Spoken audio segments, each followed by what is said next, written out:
নমস্কার, নিউজ ওয়াচের পর্দায় আপনাদের সকলকে স্বাগত। এই মুহূর্তে যে অন্যতম একটি গুরুত্বপূর্ণ খবর, যেটা হচ্ছে যে বাংলাদেশ সরকার ইসকনকে নিষিদ্ধ করার কথা বলেছিল আদালতে, কিন্তু সেটা কার্যকরী হয়নি। বাংলাদেশ ইসকনকে নিষিদ্ধ করার যে আর্জি বাংলাদেশ সরকারের, সেটা খারিজ করে দিল আদালত। এবং সেই আদালত জানিয়েছে যে স্বতঃপ্রণোদিতভাবে তারা এই আদেশ দিতে পারে না, এবং তাদের এই যে বিষয়টি নিয়ে একটা উদ্বেগ প্রকাশ করেছেন বিচারপতি। বাংলাদেশ ইসকনকে নিষিদ্ধ করার আর্জি খারিজ হয়ে গেল, বাংলাদেশের হাইকোর্টে ওই আবেদন খারিজ করে দিল এবং স্বতঃপ্রণোদিতভাবে সেই যে ঘোষণা যে ইসকনকে নিষিদ্ধ করা, সেটা আদালত করল না। ইসকনকে নিষিদ্ধ করতে চেয়ে আবেদন জমা পড়েছিল আদালতে ইসকনকে ধর্মীয় মৌলবাদী সংস্থা বলে উল্লেখ করে বাংলাদেশ সরকারও, তবে সেই আর্জি খারিজ হয়ে গেল। সন্ন্যাসী চিন্ময় কৃষ্ণ দাসের গ্রেপ্তারি বাংলাদেশের পরিস্থিতি উত্তপ্ত। এরপরেই ইসকনকে নিষিদ্ধ করার দাবি ওঠে বাংলাদেশে। সেই নিয়ে আজ আদালতে নিজেদের অবস্থান জানায় মোহাম্মদ ইউনূসের অন্তর্বর্তীকালীন সরকার। হিংসা অশান্তি রুখতে কী কী পদক্ষেপ করা হয়েছে এখনও পর্যন্ত আদালতে জানায় তারা। তবে ইসকনকে নিষিদ্ধ করার পক্ষে বা বিপক্ষে কিছুই বলেনি বাংলাদেশ সরকার, বরং জানানো হয় সরকার যথেষ্ট পদক্ষেপ করেছে, সরকার নিষ্ক্রিয় হয়ে বসেনি। এদিন আদালতে উপস্থিত ছিলেন deputy attorney general Mohammad Asaduddin, বিচারপতি পরহা মেহবুব ও বিচারপতি দেবশিস রায়চৌধুরীর বেঞ্চে সরকার কি তা পদক্ষেপ করছে তা ব্যাখ্যা দেন ডেপুটি অ্যাটর্নি জেনারেল। সরকার কড়া হাতে পরিস্থিতি মোকাবিলা করছে বলে জানান তিনি। জানান, এখনও পর্যন্ত এই ঘটনায় 3টি মামলা দায়ের হয়েছে, একটিতে 13, একটিতে 14, অন্যটিতে 49 জনকে অভিযুক্ত হিসেবে চিহ্নিত করা হয়েছে। গ্রেপ্তার হয়েছেন 33 জন, সিসিটিভি দেখে শনাক্ত করা হয়েছে আর 6 জনকে। পুলিশ যথেষ্ট তৎপর। এদিন আদালত অশান্তি হিংসা নিয়ে উদ্বেগ প্রকাশ করে, কাউকে আইন শৃঙ্খলা ভাঙতে দেওয়া যাবে না বলে মন্তব্য করে। এর পাল্টা বাংলাদেশ সরকার জানায় দেশে অস্থিরতা তৈরি চেষ্টা চলছে, হিংসা রুখতে কড়া পদক্ষেপ করা হচ্ছে।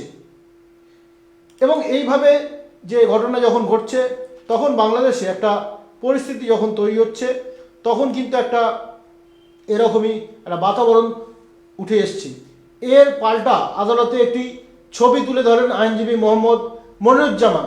পেশায় আইনজীবী মনিরুজ্জামানই ইসকনকে নিষিদ্ধ করার আবেদন জানিয়েছিলেন, কিন্তু বিচারপতিরা তাকে জানান সরকার বিষয়টি গুরুত্ব দিয়ে দেখছে, তারা শীঘ্রই দূর হবে বলে আশা রয়েছে। আদালত জানায় সরকারের পদক্ষেপ সন্তুষ্ট বিচারপতিরা, তাই নির্দেশ দেওয়া থেকে বিরত থাকেন তারা। অন্যদিকে বাংলাদেশের পরিস্থিতি নিয়ে উদ্বেগ ছড়িয়েছে আন্তর্জাতিক মহলেও। প্রবাসী ভারতীয় আমেরিকার প্রেসিডেন্ট জো বাইডেনের হস্তক্ষেপের দাবি করেছেন এবং এই বিষয়টা নিয়ে কিন্তু আন্তর্জাতিক বাজারে আন্তর্জাতিকভাবে একটা চরম পরিস্থিতি তৈরি হয়েছে। বাংলাদেশ শীত চলে জোর করে ইসকনের সেন্টার বন্ধ করে দেওয়া হয়েছে বলে অভিযোগ। পরিস্থিতি নিয়ে উদ্বেগ প্রকাশ করেছে কলকাতা ইসকনের ভাইস প্রেসিডেন্ট রাম রমন দাস। এদিকে আবার ব্রিটেনের পার্লামেন্ট হাউস অফ কমন্স এর একটি বহুদলীয় গোষ্ঠী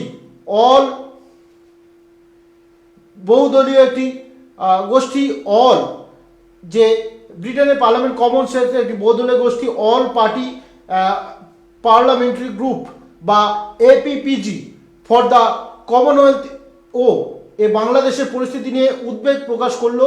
তারা এ নিয়ে একটি বিস্তৃত রিপোর্ট সে দেশের বিদেশমন্ত্রী ডেভিড ল্যামিংকে পাঠিয়েছে। রিপোর্টে বলা হয়েছে, শেখ হাসিনা সরকারের পতন অনেকের জন্য আনন্দ এবং আশা বয়ে এনেছিল, কিন্তু নতুন জমানার বাংলাদেশ 2000-এর বেশি হিংসার ঘটনার নথিভুক্ত হয়েছে। মোহাম্মদ ইউনূসের অন্তর্বর্তী সরকার প্রতিশোধ নেওয়ার জন্য বিচার ব্যবস্থাকে অস্ত্রে পরিণত করেছে বলেও দাবি করা হয়েছে ওই রিপোর্টে।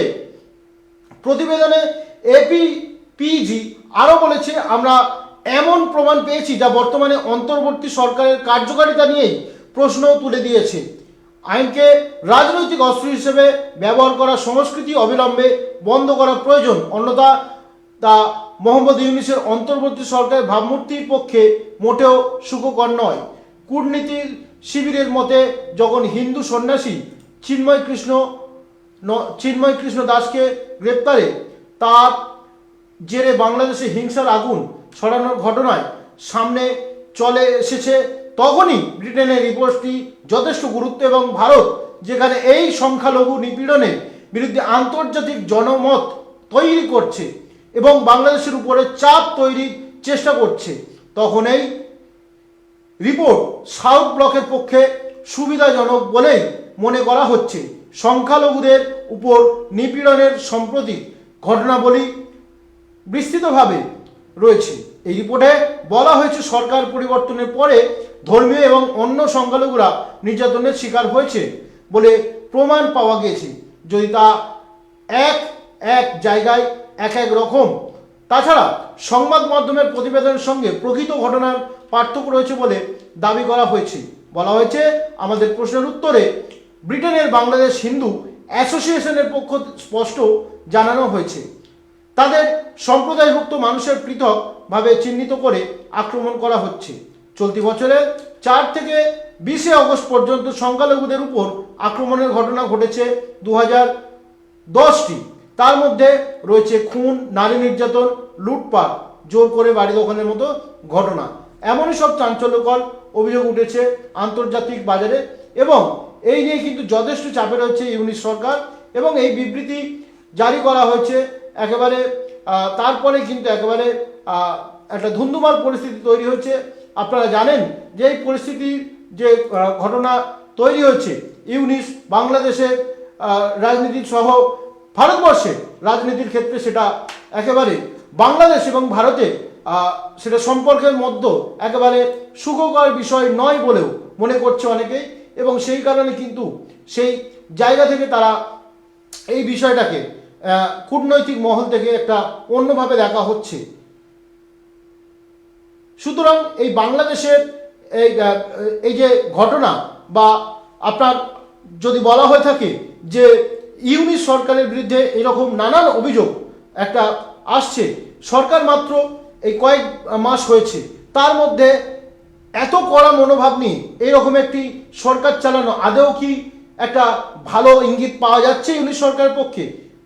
অনেকে মনে করছে যে এই যে ইঙ্গিত এটা বাংলাদেশ শুধু নয়, ইউনিশ সরকার শুধু নয়, বাংলাদেশের পক্ষে একটা আগামী দিনে ক্ষতির খাড়া নেমে আসতে চলেছে, কারণ আন্তর্জাতিক বাজারে একটা দুর্নাম হচ্ছে বাংলাদেশের এবং এই যে ইসকন একটা আন্তর্জাতিক সংস্থা তাকে নিষিদ্ধ করার মতো সিদ্ধান্ত নেওয়া হয়েছিল বাংলাদেশ সরকারের পক্ষ থেকে, কিন্তু সেটা আদালত এখনো পর্যন্ত সেটা নিয়ে কোনো আমল দেয়নি। আর এই যে চিন্ময় কৃষ্ণ প্রভু, এই চিন্ময় কৃষ্ণ প্রভুর গ্রেপ্তারি শুধু ভারতের মানুষজন নয়, ভারতের লোকজন নয়, বিদেশ থেকেও একটা সমালোচনার ঢেউ উঠে এসেছে এবং সেটা নিয়ে কিন্তু একটা যথেষ্ট উদ্বেগ তৈরি হচ্ছে।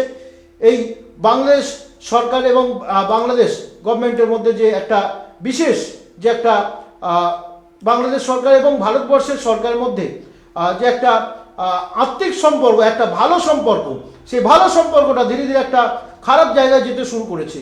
সুতরাং আপনারা যদি মনে করেন যে এটাকে একটা নেগেটিভ, এটাকে একটা পজিটিভ দিকও রয়েছে, কোনোভাবে এর পজিটিভ অ্যাঙ্গেল নেই।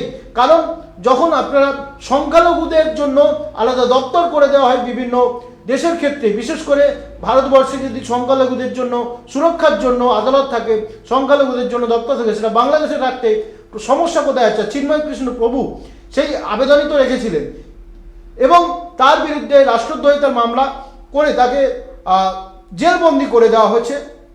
এটা যদিও বাংলাদেশের হিন্দুরা বলছেন যে তারা হিন্দু বলেই তাদেরকে ইউনিশ সরকার শাস্তিস্বরূপ তেমন ব্যবস্থা করেছে এবং যদিও একটা বিতর্ক তৈরি হচ্ছে যে অনেকে বলছে যে ইউনিশ বাংলাদেশের বিভিন্ন পত্রিকা, বিভিন্ন সংবাদ মাধ্যম তারা বলছে যে বাংলাদেশ ইসকন বিবৃতি দিয়ে জারি করেছেন যে চিন্ময় কৃষ্ণ প্রভু তিনি যে ইসকনের কেউ নন সেটা বিবৃতি দিয়ে সংবাদ মাধ্যমে জানিয়ে দিয়েছে বাংলাদেশ ইসকন। কিন্তু এই বিষয়টা আন্তর্জাতিক যে ইসকন সেই বিষয়টা নিয়ে এখনো পর্যন্ত কোনো কিছু বলেনি। সুতরাং এখন দেখার বিষয় যে আগামী দিনে সেটা কিভাবে কতটা কার্যকরী হয় এবং ইউনিশ সরকার আদৌ এই চিন্ময় কৃষ্ণপ্রভুকে নিঃশর্তে মুক্তি দেয় নাকি না অন্য কিছু বিষয়, সেটা আমাদের অবশ্যই নজর রাখতে এবং নজর রাখুন নিউজ ওয়াচের পর্দায়। অন্যান্য খবর নিয়ে ফিরছে দ্রুত, সঙ্গে থাকুন।